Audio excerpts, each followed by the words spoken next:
Hi, I'm Molly from Reads with Tea, and you're watching my YouTube channel. Bwah, bwah, bwah, bwah.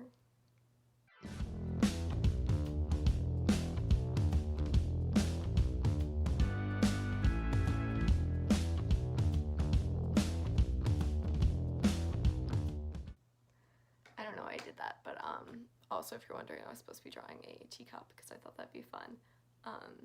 But yeah, I am Molly, and this is my YouTube channel, Reads with Tea, where I drink tea and read books and talk about them.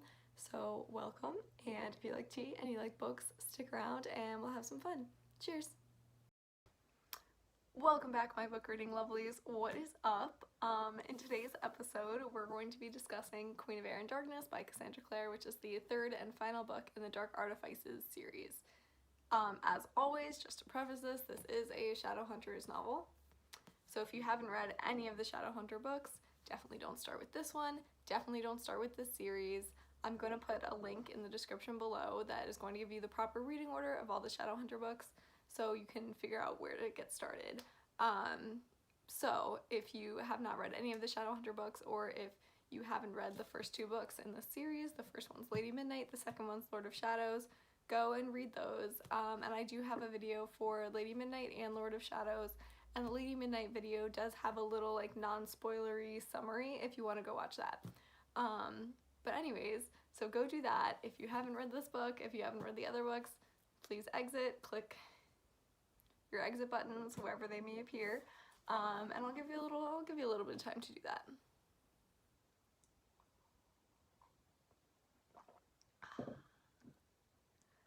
Okay, so hopefully if you're still here, you've read this book, because there's going to be some spoilers coming up. So let's get started. Without further ado. Probably should have said that in the other order, but it's fine. Okay, so I'm going to start with the criticisms just because they are few and far between. And again, these aren't really real criticisms about the plotline or Cassandra Clare's writing ability or anything like that. This is more just personal preference stuff, stuff that I personally would have liked done a little bit differently. So number one is that I felt that this book was too long, and that's not something that I would normally say, and a lot of you might be thinking like, oh, I've read books longer than that, and I have too. I think this one was only, or not only, but this one was 870 pages, and then like at the end there's just little snippets of some of the other books. But yeah, 870 pages is definitely not the longest book I've read, but obviously it is. It's a lot. Like, this is a thick book, thick boy right here.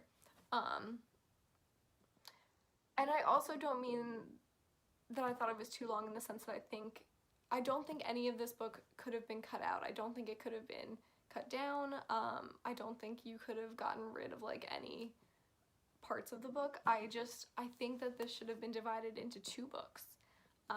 And again, personal preference, but I think I would have liked to have a little more time to digest everything that was happening, because so much happens in this book.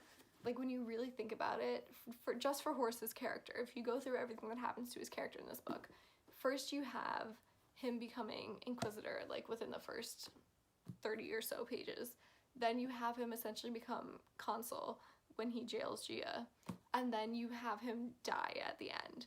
And that's a lot for just one character, and if you go through and you do that for every character in this book, like, just there's so much that happens. And I think that I would have liked a little bit more time to stop and digest and process everything.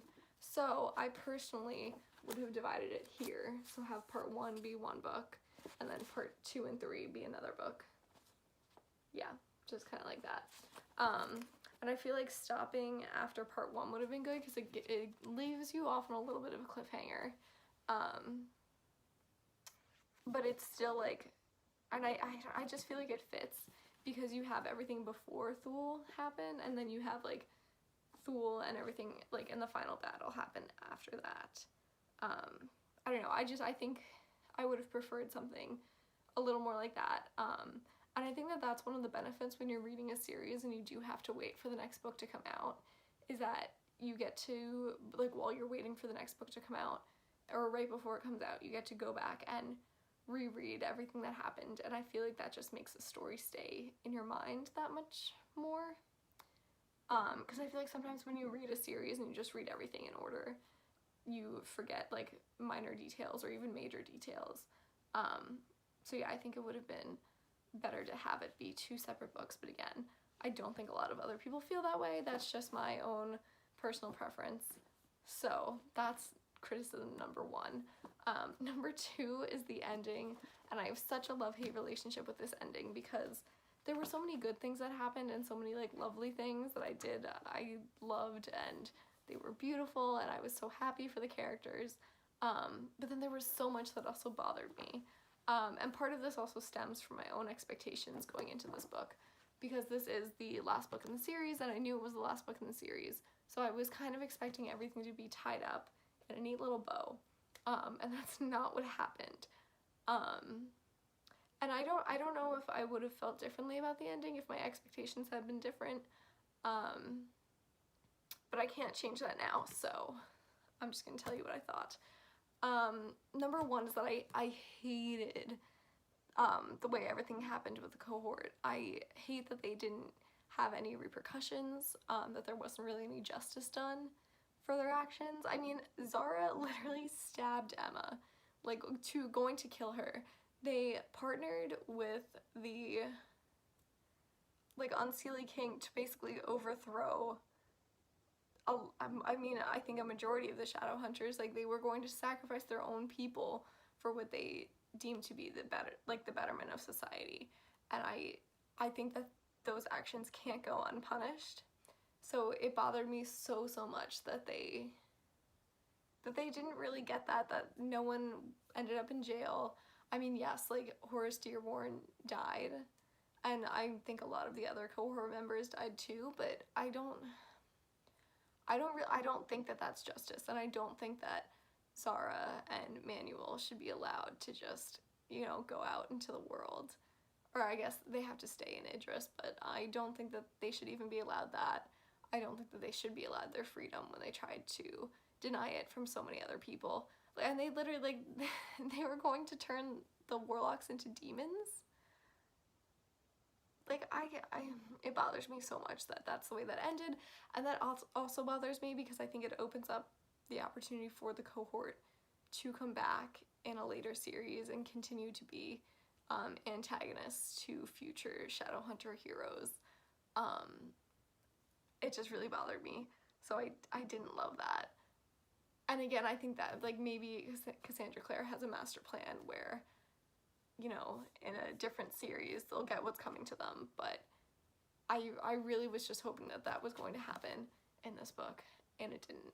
And I was a little disappointed about that, and just really frustrated that the cohort got to keep on living their lives, which probably sounds harsh, but I think that they should have got what was coming to them, be it death or jail. And then the other thing that I didn't love was Kit's ending, because I also would have liked to see his story. I would have liked to have closure for him, but I do understand that this now opens up the opportunity for his character to get his own series. And regardless of that, I do think, though, that his character should have said goodbye to the Blackthorns and not just left abruptly with Tessa and Jem.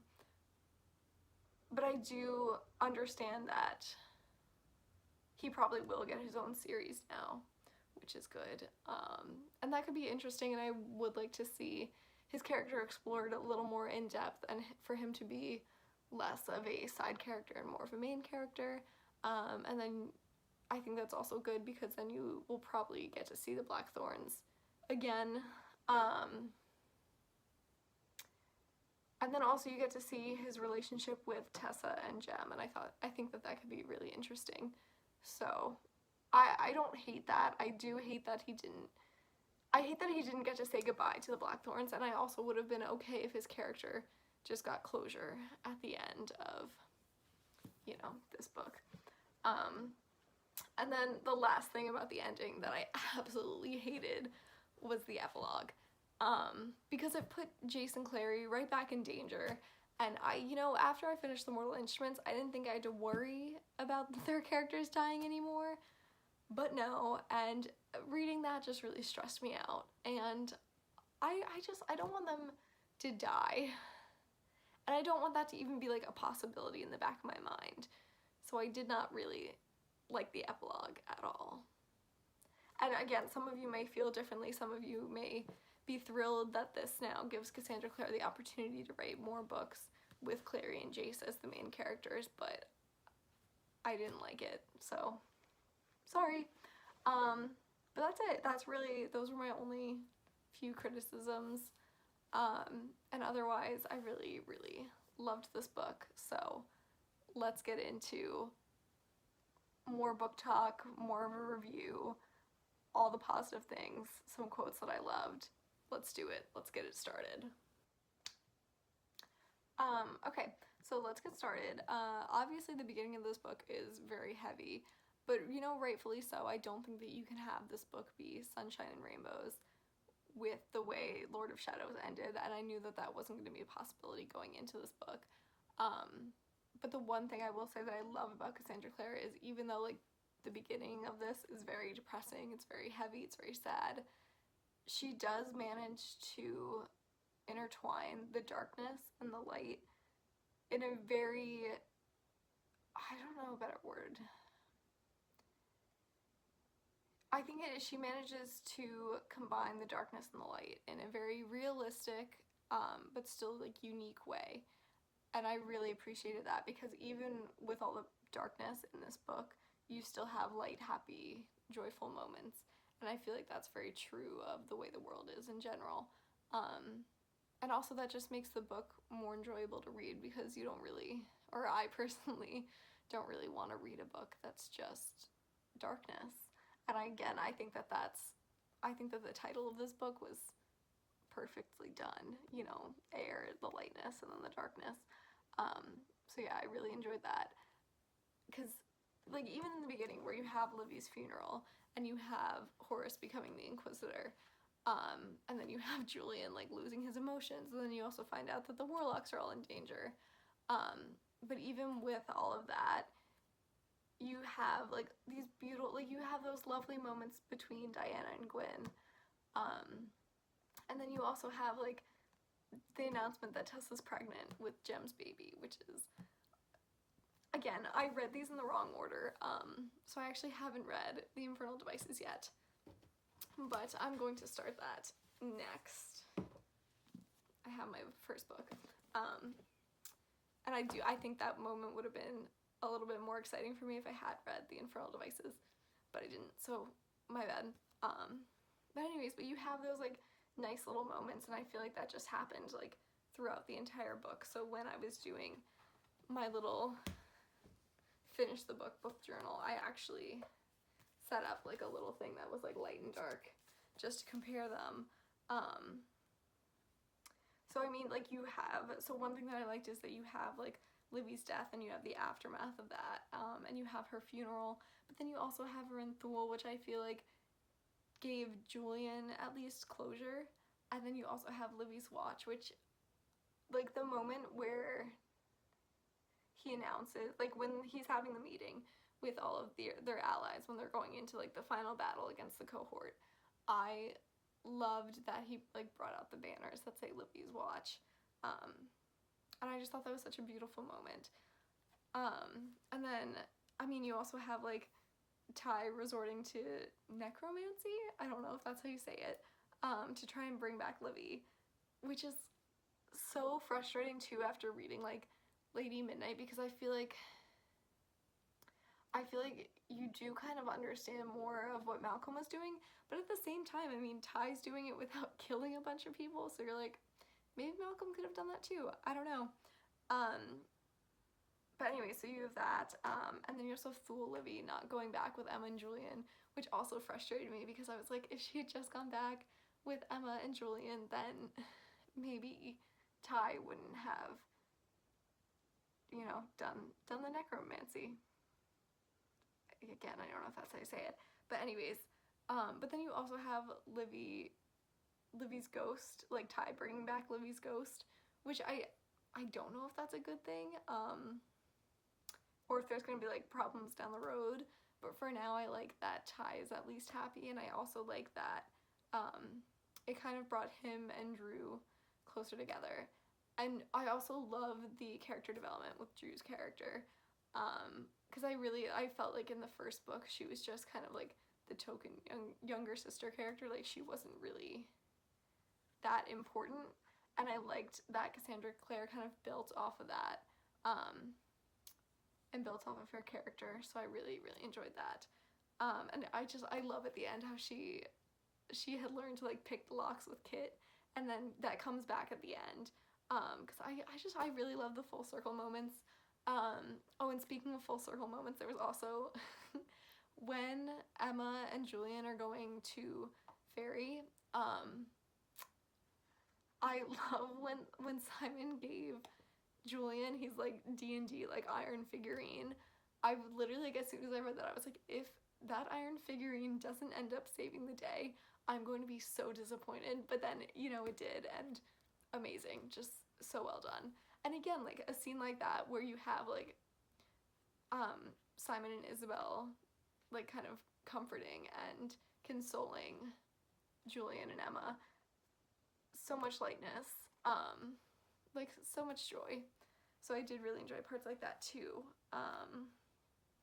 You know, and then obviously, like, dark things, Horus and the cohort rising to power, but then you also have the wonderful scene of Diana cutting off Horus's arm. I love Diana. And then later on you also have, like, I guess, like, a little bit of justice when Emma and Julian turn into, you know, giant Nephilim creatures. And then, you know, they kill him, so, yeah. I mean, it was a good time. And then, I mean, I loved this a lot. So you have, like, the bad part, of, you know, Horus realizing that Emma and Julian are in love with each other, and then essentially him blackmailing them to go to Fairy, and sending them on a suicide mission. But then you have Emma carrying Alec's tapestry out of the Inquisitor's office, and then my favorite part is at the end, like right before the final battle, when Emma asks him, like, hey, want a giant tapestry of yourself? And he's like, you have one? She's like, yep. And then I also love, like, there's so many good, like, Malik moments too, and in that one when he's like, you know what, give it to Magnus, I think he'd really appreciate it. And yeah, I loved that. So good. Oh, and I also really loved, I think it was my Lady Midnight review, I said that I did not like Diego, and that I thought that he had the personality of a celery stick, and I've changed my mind. I really liked his character in this book, and I especially liked the moments between him and Kieran. And I think that I would have loved to see more of them together, because I think that would have been fun, and like a cute little bromance. But yeah, I think Diego's character also improved. He's still not one of my favorites, but I liked him, and I also liked his brother Jamie. I thought that they were a good duo. Yeah, so I think, again, just Cassandra Clare writes such good characters too, and I feel like for me that's one of the big draws of reading, and one of my major, like, deal breakers is if I don't like the characters, then I'm not gonna like the book. And Cassandra Clare just has so many lovable characters, and even if you don't love them right away, I feel like she's very good at character development and really diving deeper into her characters. So I loved Diego. And I'm gonna take a sip of my tea because my throat feels a little sore.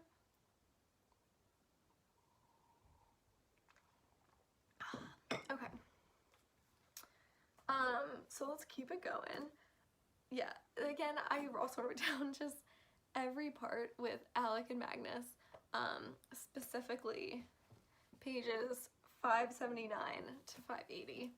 And this is like when Magnus is healing, and they gave him like the water from the lake, and he's like essentially a little bit drunk.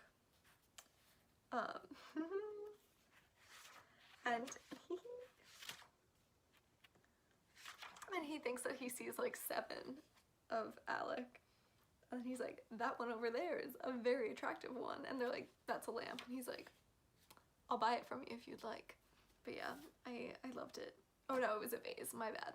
So I loved Alec and Magnus's wedding, and I thought it was so fitting that this book and that this series really ended with that scene of them getting married, because I think a lot of the conflict in this book derived from the poor relationships between Shadowhunters and Downworlders, and it was just so fitting to me that it ends with the marriage and the union of a Shadowhunter and a Downworlder. So yeah, I really love that, and yeah, Alec and Magnus are the cutest. I'm so happy for them, and that was one thing that I absolutely did love about the ending, was their happy ending, and that Alec is now consul, because who deserves it more than him? So good. And I loved that Magnus and Alec weren't the only two that got like their happy ending. Like, you know, Emma and Julian finally get to be together, and they're no longer Parvati, and everything worked out for them, which was so amazing.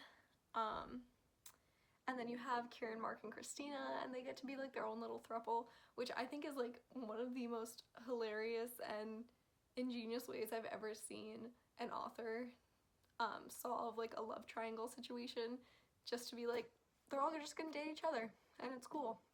And I love that they're so happy, and I love that Kieran is now the Unseelie King, because I think he's gonna do so well in that role. Yeah, so I'm happy for him. And then, oh, and I also, again, I love Drew's ending, and I love that she and Ty are a little bit closer. Ty I'm still worried about, just because I don't know what repercussions there's going to be for him bringing Livy's ghost back, and if that's going to be a good situation, I don't know. But for now, it's fine. So I enjoyed that, and yeah, just a lot of good moments. And then again, there's like a lot of other dark moments, Julian cutting off his emotions, but then it was just that much happier when he got them back. And I think that that was also a good juxtaposition in Thule, where you have like all the sadness, but then it's like Julian has his emotions back and him and Emma can be together. So that was cool. Let's see. Yeah, and I mean also because Thule was just so sad with like, you have sad Jace because Clary's dead, and then Alec and Magnus are also dead, and so many people are dead. But then I think it was also good because I like when Thule Livy also kind of gets closure. And I think it's good that she knows that there is some other world out there where her siblings are together and happy and alive. And then the same for Julian, where he knows that there is a world where Livy is alive and strong and fighting. Yeah. Oh, and then I also, again, this scene where everyone just comes and supports Julian at the Los Angeles Institute, so good. Oh, and also Helen and Aileen,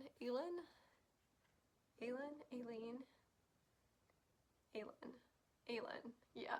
Anyways, the scene with Helen and Aelin, when the cohort told them that they're gonna have to like label or register all the Downworlders, and they are like, okay, you're Elton John, Humphrey Bogart, Taylor Swift, let's go. I really love that part. And I also love that they, you know, that Helen gets to be back with her siblings, and that Aelin gets to be with her family, and that Gia is doing good, and that she's okay even if she's no longer consul. So yeah, so many happy things did happen, and overall I think it was a good last book, even if I was a little unsatisfied by some of the endings. Again, Kit leaving really bothered me, and the cohort taking Idris. But other than that, really, really enjoyed it. God. Laptop almost fell. But yeah, I mean, I think Cassandra Clare is so good at storytelling and world building, and she is the author, like the type of author that knows where the story's headed from the beginning, and I think that that's always so helpful. And possibly, I mean, it's not unique to just her, but I think stories are always better when authors start to like plant the seeds of something that's gonna like bloom later on in the story. For example, like Kit's mother being a descendant of the Unseelie Queen and Unseelie King's daughter. I think that that was really well done, where it was like alluded to, like the reader might guess something along those lines, and then like she can confirm it later. And I think the same thing with the cohort and the Unseelie King being in cahoots, where you start to kind of see hints to it. My voice is cracking.